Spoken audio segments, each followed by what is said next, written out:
hanyuma rero Vincent ndagira ngo tugaruke kuri iki gikorwa, kuri iyi gahunda rero yo gusezera Vice Guverineri wa Sud Kivu witabye Imana. Hanyuma ariko ku rundi ruhande, mbere uko wenda dutangira cyangwa se twinjiza abadukurikiye mu muhango nyirizina, tunababwire ese ni muntu ki uyu Vice Guverineri, ese yazize iki? Mbere yuko wenda dutangira byinshi cyane, aricyo kintu duheraho kuko abantu badukurikiye ntekereza ko bagiye bumva byinshi bigiye bitandukanye ku bigendanye rero n'urupfu rwa Vice Guverineri wa Sud Kivu. Hanyuma ariko ku rundi ruhande tunamenyeshe abadukurikiye ko hano hari gahunda yo kumuherekeza imbere y'Imana, ariko gahunda yo kumushingura akaba agomba gushingurwa n'ubundi muri Sud Kivu. Si Vincent, wenda gake cyangwa se mbere ya byose wabanza ukatubwira amazina y'uyu mugabo ndetse ukatubwira naho mu by'ukuri yakoreraga. Gasinzira Gashinge Juvenal niko yitwa. Yego, yari Vice Guverineri ushinzwe imari muri Sud Kivu. Akaba nyine yari amaze igihe ashyizweho na M23 nyuma y'uko yagaragaye nk'umuntu ufite imbaraga mu byerekeranye n'imari ndetse n'ubukungu. yego, akaba yarashyizweho muri ya gahunda ya M23 bari bagamije kugira ngo bashaka abantu b'inararibonye kandi bagira icyo bamarira abaturage bo muri Repubulika ya Demokarasi ya Kongo, cyane cyane abo mu burasirazuba bwa Kongo bahejejwe inyuma n'ubutegetsi bw'Kinshasa. Akaba rero ari umubyeyi rwose twakwaga neza, ariko nyine abagizi ba nabi baza kumuhitana. Mu by'ukuri urupfu rwe rwaratunguranye. Ku itariki 12 niho twabonye AFC 23 isohora itangazo ivuga yuko yapfuye, ariko mu Kinyarwanda nibyo twita manzaganya, kuko ntabwo urupfu rwiwe rwasobanutse neza, kuko amakuru keretse abantu bakurikira Eugene Official nibo baje kubimenya neza uko yapfuye. Ariko ni umuntu wari uraho nyine atuje kandi wikorera utwiwe.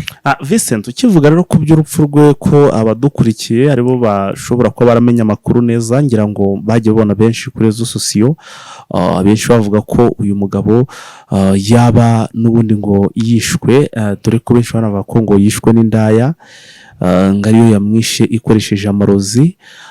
Andi makuru y'ibanga wenda mba nambashe kubangwaho ahantu pembeni, avuga ko ngo uyu mugabo yishwe buriya ngo niba ndavuga ngo ni nk'umwana we, ariko byose bikari muri operation ya Masunzu rero buriya n'ubundi wabizi ko iyo bigeze ku Banyamurenge asya tanzitse. Nyuma yo kwivugana General Makanika, Brigadier General Makanika, akaba rero uyu yishe cyangwa se nawe wapfuye afitanye isano n'umuvandimwe wa Makanika yarabafite muri target, kuko ngo uyu muvandimwe cyangwa se uyu Vice Guverineri buriya ngo ni nawe wafashije Makanika kuva mu gihugu cy'u Burundi aza hano, amuzana hano muri Sud Kivu, aho yanahuriye n'uyu mutwe wa Twirwaneho cyangwa se yashingiye uyu mutwe wa Twirwaneho. Ntabwo Masunzu yashyizwe kuko urumva ko uyu muryango usa n'ahariwo uri kwitwirwaneho cyangwa se uhagarariyeho iyo Twirwaneho, byamusabye ngo gutanga umurengera w'amafaranga atari make kugira ngo uyu mukobwa cyangwa se uriya mukobwa ahabwe amarozi, Vincent aze n'ubundi agire nabi uyu Vice Guverineri.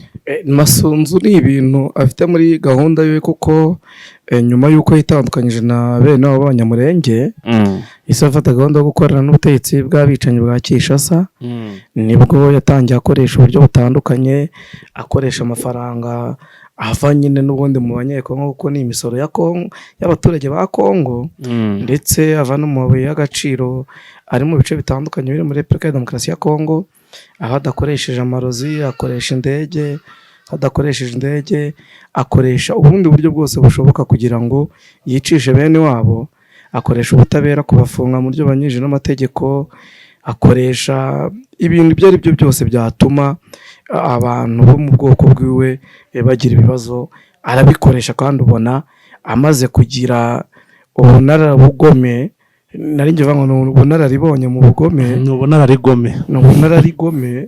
niba iryo jambo ry'ikinyarwanda ari ryo, ubona nyine mu by'ukuri arimo akora ibintu byinshi byo guhemukira abo mu bwoko bwiwe. Urabona uyu musaza yari afite uruhare rukomeye cyane muri twirwanaho kugira ngo ishingwe, kugira ngo abayigize bave hirya no hino muri diaspora baze bihurize hariya muri za Minembwe, bihurize muri teritwari ya Fizi ndetse na muri iriya misozi ya Itobwe. Ariko mu by'ukuri Masunzu kuko akari agace azi kandi azi ukuntu imico y'aba bantu bene wabo bitwara, ubusanzwe ni abantu batishishanya, ni nacyo cyatumye uyu mukobwa mubisha abasha kumuhitana, kuko ntabwo yamwishishaga, amubonaga nk'umwana, akamubona nk'umuntu uri aho utagira ubugome burenze. Nubwo icyo kizamo cy'uburaya ni ukubivuga ntituzi niba umuntu wo mu sano, umuntu wo mu navuga ngo ni uwo muri famiye ye, urumva yaba yaryamana n'ibyo bintu byashoboka mu gusebanya. Bwateguwe kandi mu buryo bwo kugira ngo banasebye twirwaneho. uyu yamucumbikiye nk'umwana wo muri famiye, kandi famiye yaguye y'abantu baturutse za Minembwe ndetse no mu bindi bice, ariko ntiyamenya yuko afite imigambi mibi yatumwe n'Amasunzu. Vise, hanyuma wenda twahita dutangira noneho tukareka abadukurikiye bakareba cyangwa se bakabona uyu muhango wo guherekeza nyakwigendera visi guverineri rero wa Kivu y'Amajyepfo. Ibindi byinshi tukaza kureba uburyo ki rwose bagiye uyu muhango ugiye gukorwamo. Fayita ni wabanza ukabwira abantu aba bashyitsi bose turi kubona bicaye hano muri kiliziya. Ngira ngo mushitse mukuru n'ubundi ni perezida wa AFC M23 ni Corneille Nangaa. Ngira ngo uyu we mubona ni umwe uherutse no kujoininga M23, ni umunyamakuru, yaje ari umunyamakuru. Ngira ngo abantu benshi mwaramubonye banaramwerekanye. Hanyuma yitwa Paruku. Hanyuma rero navuga ko aribo n'ubundi ushobora kuba wakumva cyangwa se nk'amazina ushobora kuba wabona ugahita umenya. Abandi bo n'ubundi n'abanyepolitike bagiye batandukanye, harimo nka meya w'umujyi wa Goma, ngira ngo babibonye n'uwa Kivu y'Amajyepfo. nuko nguko ibintu bimeze Vincent, reka wenda abandi bagende bareba uyu muhango. Gusa ariko ikindi kintu mu by'ukuri nabonye Vincent nuko mbonye korali iri ahangaha yaje kwakira yanezerewe cyane ikibona Corneille Nangaa baserebuye. Bigaragare ko uyu mugabo bamwiyumvamo cyane, mu bice byose batangiye kugenda bamwiyumvamo. Urumva rega abantu katuvuge mu mazina yabyo, cyane cyane abantu bo mu bwoko bw'Abanyamurenge. Hari uyu muntu twaganira arambwira ngo muri Kongo hari amoko arenga 400. Nawe ni umukadere muri ASM 23, ariko mu ishami rya gisirikare. Arambwira ati hari amoko arenga 400. Ati kandi amoko yacu nta kibazo afitanye, ati keretse abategetsi. Urumva rero kuba umuntu yaraturutse mu bice byari birimo ibirwanya abantu mu burasirazuba bwa Kongo, akaza kwifatikanya nabo, agahuza nabo ingengabitekerezo kugira ngo bibohore ubutegetsi bubi, ntabwo rero bamubona ngo babure kwishima no kunezerwa. Wabonye n'uburyo Willimanzi yavugaga, n'uburyo arimo agenda avuga, ubona yuko abaturage nubwo babaye ariko baravuga ati ntacyo dufite abazaturokora. Reka rero tureke abantu bakurikirane umuhango, bumve uko misa igiye gusomwa. Yiganura kumuherekeza, muze gukomeza kugenda muyikurikira. Murakoze. Aha rero tukaba tugeze ku rusengero cyangwa se ku kiliziya, aho rero umuhango wo gusezera kuri visi guverineri wa Kivu y'Amajyepfo uherutse kwicwa, aho rero umuhango ugiye kubera, akaba ariho tugeze. Ubwo rero nguko uko bimeze tukaba tugiye kubakurikiranira kimwe cyangwa se kamwe ku kandi.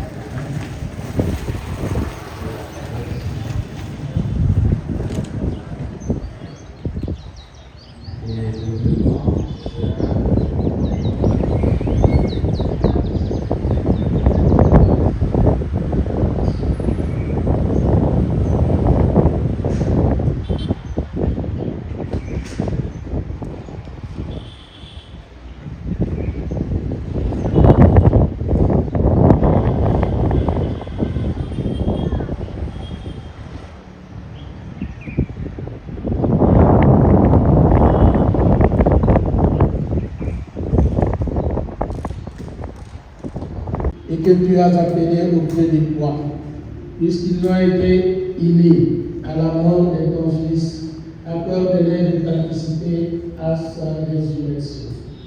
Souviens-toi aussi de nos frères et sœurs, parents, amis et connaissances bienfaiteurs, qui se sont endormis dans l'espérance de la résurrection. Et souviens-toi dans ta miséricorde de tous les défunts. Accueille-les dans la lumière de ton visage. Sur nous tous, enfin, nous implorons ta bonté. Permets avec la Vierge Marie, la bienheureuse Mère de Dieu, avec Saint Joseph, son époux, les apôtres, le bienheureux Isidore Bakanja et la bienheureuse. La vérité parfaite, toi qui vis et règne pour les siècles des siècles. Amen. Que la paix du Seigneur soit toujours avec vous. Et avec votre esprit. Dans la charité du Christ, donnez-nous.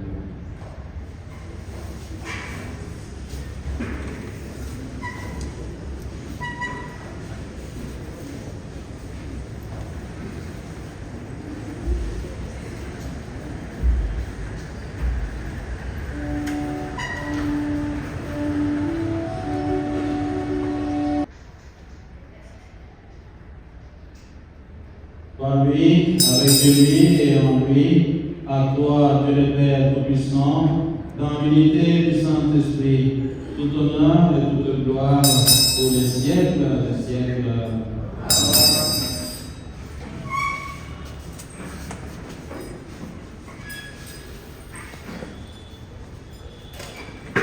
Comme nous l'avons appris le Sauveur et c'est notre commandement, nous aurons dit, notre Père qui est aux cieux, que ton nom soit sanctifié, que ton règne vienne, que ta volonté soit faite sur la terre comme au ciel. Donne-nous aujourd'hui notre pain de ce jour. Pardonne-nous nos offenses, comme nous pardonnons aussi à ceux qui nous ont offensés. Et ne nous laisse pas entrer en tentation, mais délivre-nous du mal. Délivrez-nous des mal. Nos sœurs le ministre disparu, notre frère et compagnon Olive, de l'homme Bad, Chingue, se dira Juvenal. Lorsqu'on avait fait cette proposition, je n'ai pas compris comment je vais m'en sortir. Tellement les faits qui jalonnent la vie des ministres disparus sont nombreux et tous très importants.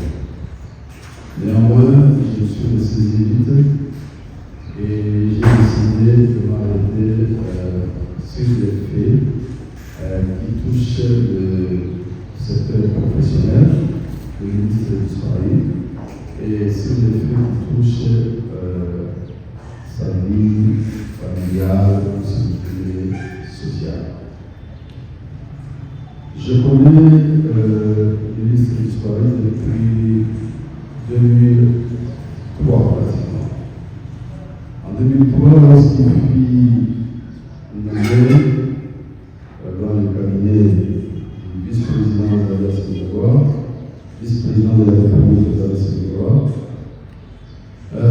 beaucoup d'entre nous avaient pensé que c'était par coterie fraternelle.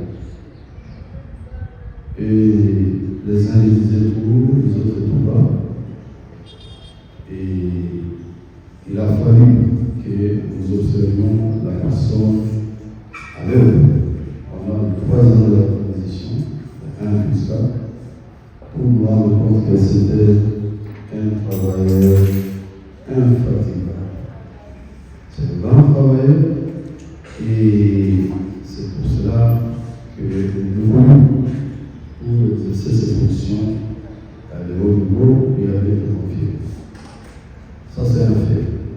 Le deuxième fait, en rapport avec cela, c'est que M. Juvenal, notre frère, a avant cela exercé plusieurs fonctions et pas les moindres, notamment au service de la société, la grande multinationale, LFN, et il y est resté pendant longtemps. Ceci témoigne d'un portrait dans les essais des évolutions, car, devons le dire ici, c'est un comptable, expert comptable de formation. Sur le plan social ou familial, le ministre disparu de la Sécurité régionale, c'est quelqu'un qui, spontanément, et sans se faire prier, volait au secours de tous ceux qui avaient besoin de son aide, et il le faisait avec joie et avec plaisir. Les témoignages par rapport à cela sont légion. Sur le plan familial, M. Gassinzia Juvenal, notre frère qui nous a quittés, c'était un Père Noël. Pour ses enfants en tout cas, et tous ceux qui les connaissent peuvent le témoigner ici, c'était un Père Noël éternel pour ses enfants. C'est un Père qui est de ceux-là qui ne rentre pas à la maison quand il rentre de service, sans des gâteaux, sans des friandises, sans... Sur ce plan familial qui, 2 fois par mois, au moins, il amène ses enfants, aller prendre du poulet quelque part où on le fait bien. Et tout ceci pour souligner le fait que c'est quelqu'un qui était très très familier et qui adorait ses enfants. Ceci m'amène à dire quoi? Ceci m'amène à dire que ces enfants, même si beaucoup d'entre eux, on nous l'a dit, mais les enfants ne grandissent jamais par rapport à leur père, par rapport à leur famille. Que la disparition de notre frère et camarade de lutte, Gassinzia Juvenal, ne sera pas pour ces enfants une occasion de chute, que ces enfants ne se rendent pas compte qu'ils sont orphelins. Parce que la grande famille à laquelle leur père avait appartenu est encore là et demeure attentive à tous les problèmes qui peuvent toucher ces enfants de quotidiennement. Qui se rassure donc que l'AFC 1 ne les abandonnera jamais comme par son habitude et verra à ce que l'absence de leur père ne soit pas un vrai problème, car la plus grande famille à laquelle ils appartiennent, pour que leur papa a été actif dans ce mouvement, c'est l'AFC 1 J'ai dit et je vous remercie.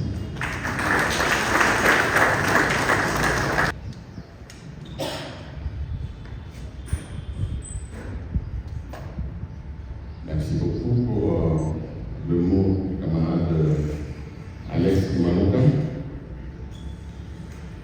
Nous sommes venus ici avec un sentiment de tristesse, de douleur, mais aussi d'émotion.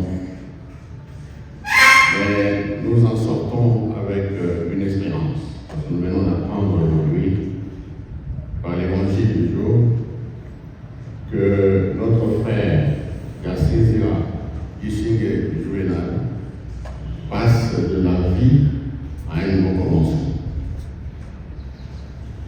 Nous disons donc merci à l'Église pour ce moment. Merci à la hiérarchie de l'Alliance Fleuve Congo, AFC 123, hiérarchie politique, hiérarchie militaire, pour le soutien manifesté à l'égard de toute la famille Gassinzia, pour également la mobilisation de tous les cadres AFC 23 à Bukavu et à Goma. Gassinzia Juvenal nous laisse 2 messages. La détermination pour mener à bout la lutte des changements, mais également le même sens de sacrifice pour tout un peuple qui veut et tient au changement. Et cette fois-ci, nous remercions donc l'Église, toute sa hiérarchie, pour ce cadre, pour ce moment de recueillement. Et disons également merci à toute la population du Nord Kivu, du Sud Kivu, pour cet accompagnement. Merci.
Voici l'agneau de Dieu, voici celui qui enlève les péchés du monde.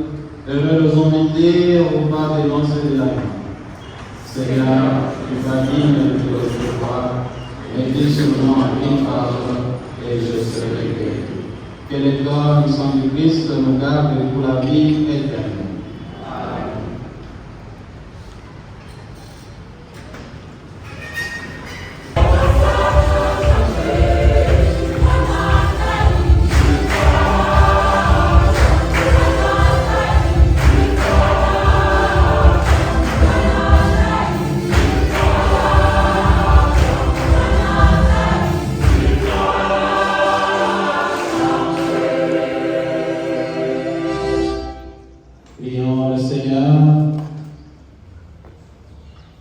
Seigneur Dieu, ton Fils nous a laissé dans le sacrement de son corps les vivres dont nous avons besoin pour la route qui mène à toi. Dans ta bonté, accorde à notre frère Richingue, nous remercions encore à son Excellence, Monsieur le Président, et à la suite.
Il est déjà là?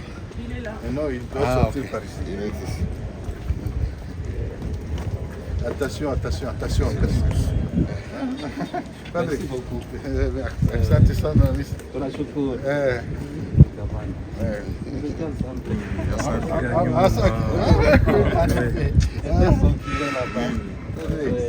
Merci beaucoup. Ça va bien?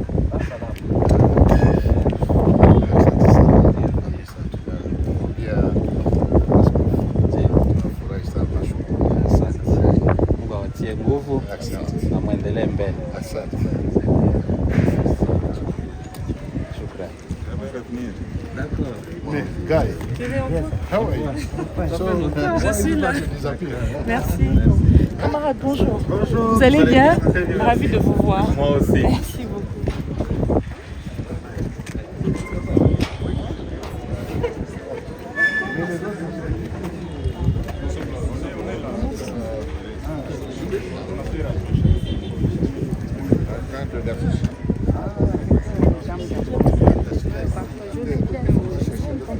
Ah oui. Je sais. Comment va Gaffiche? Il va très bien. Lui. Honorable. Ah bah. Tu sais, quand je vois, je pense à Rome. Ah, nafurahi sana. Niambie huko.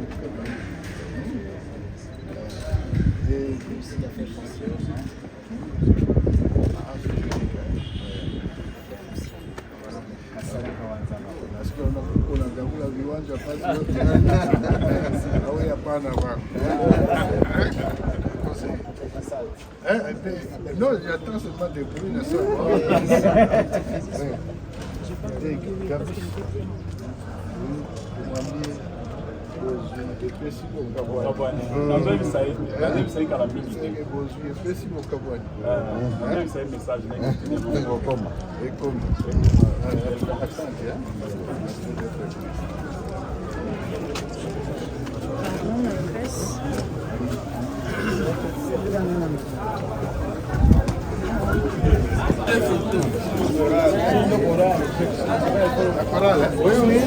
Qu'est-ce qu'il faut avec la photo? Oui. Avant tout.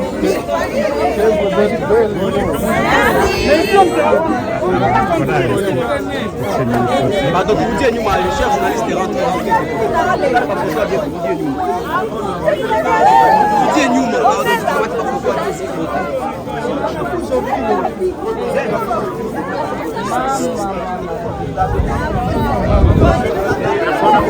zirimo mwe muri kuvugisha telefone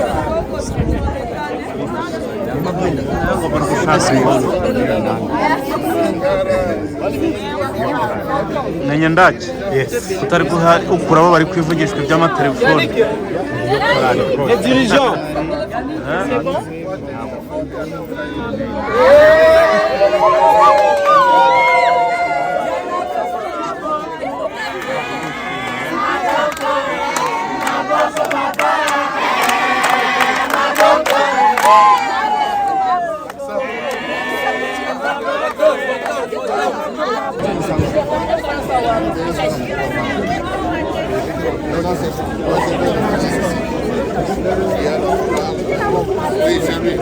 Bon, c'est ce qu'on dit. Dieu merci. Hein. J'appelle Dieu merci. Ah, d'accord. Dieu merci. Dieu merci.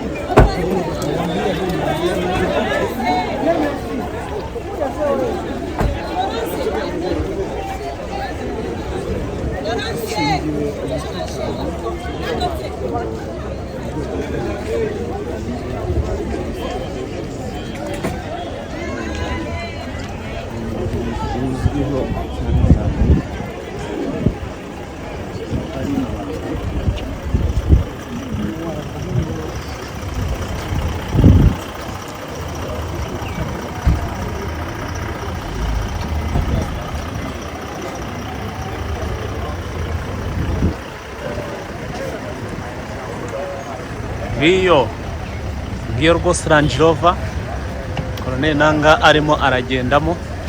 Aba rero ni abasore baba bamurinze kugira ngo urabibona, baba abangaba bambaye amakoti n'aba bacunze umutekano wa Colonel Nanga, ugashyiraho rero n'ababiteguye guhangana n'ibitero ibyo ari byo byose byaza, amakonvoyi aba amurinda kugira ngo murimo murabibona.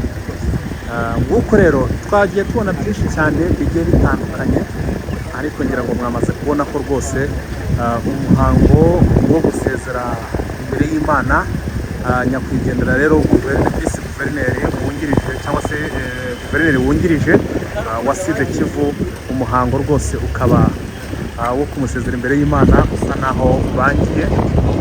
Rero ibindi byinshi nabyo turaza kugenda tubireba, twaba gushingura ndetse n'indi mihango igiye itandukanye. Tugomba kuba turi kumwe gatanu kuri kagenzi kabo. Ngayo nguko rero ngira ngo murimo murabibona, nguko ngayo nguko.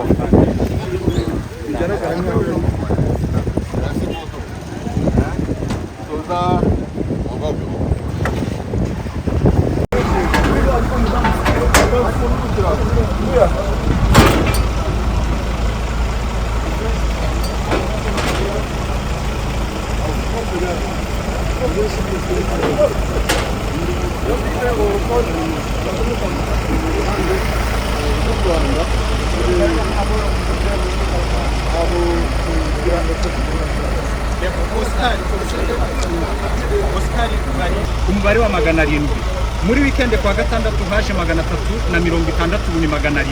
Ariko umubare abagore n'abana ni benshi. Abagabo bo bimeze bite nyakuba?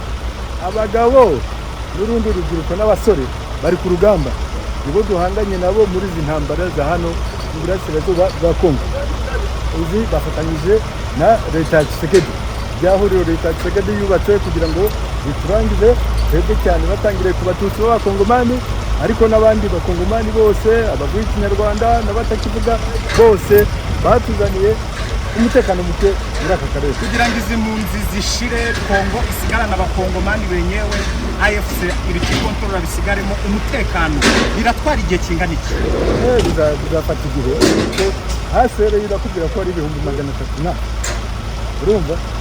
Rero bari muri ayo mashyamba, turagenda tubafata tukabasubiza iwabo, impunzi bo nta kibazo, ariko abo barwanyi bitwaje ibikoresho by'intambara abo nibo bateza ikibazo no kurenza abo baturage, ariko abo bakaba barabafashwe bugwate kugira ngo ndetse babakuremo izo ngabo banabyare. Mwabonye impinja ziri aha ngaha, impinja nyinshi cyane, arabyara kugira ngo mbese bazagende biyongera bongera izo ngabo zabo. Kandi nk'uko mubizi, perezida wa Kongo yavuze ko we icyo agamije ari uguhindura ubutegetsi bw'u Rwanda, ko azafasha aba bantu kugira ngo izo ngabo zabo zaje kurwana intambara mu Rwanda ahindure n'ubutegetsi. Babyivugiye ku mugaragaro, ntabwo ari bamwe. Urakoze cyane. Narigezeho aracyabishoboye. We afite imigambi. Twebwe turashaka kubohora Kongo yacu, igihugu cyacu, n'impunzi zacu ziri mu bihugu bituranye, Uganda n'u Rwanda, nabo bashobore gutaha. Izi mpunzi nizo zari mu masambu yabo, nizo ziri mu masambu y'Abakongomani bahunze igihugu. baheze mu mahanga baheze ubwo bivuze ko noneho ubu ku mugaragaro twavuga ko ushishikarije impunzi z'abakongomani ziri hirya no hino nazo gutaha uko abari bari mu masambu yazo bamaze gusubira iwabo mu Rwanda. Ntabwo bararangira, igikorwa kiracyakomeje, ariko ni ngombwa ko tuhagarura umutekano usesuye kugira ngo bashobore gutaha mu cyubahiro. Urakoze cyane nyakubahwa Oscar. Murakoze. Ni muri Kongo tubanze hari uburyo twahisemo kuvuga ngo tubafate n'ubundi bakiri ku butaka bwa Kongo kuko dufite ibyangombwa turambuka tukava mu Rwanda tukajya muri Kongo uko bava mu modoka za HC urabona ko ni amakamyo HC ariko nanone bamara kuva muri aya makamyo bakajya mu Rwanda aho noneho ndi kubona ku ruhande rw'u Rwanda haje za bisi bita ngo bisi za Ritiko nizo ziri kubangutsa twebwe turi aha ngaha kugira ngo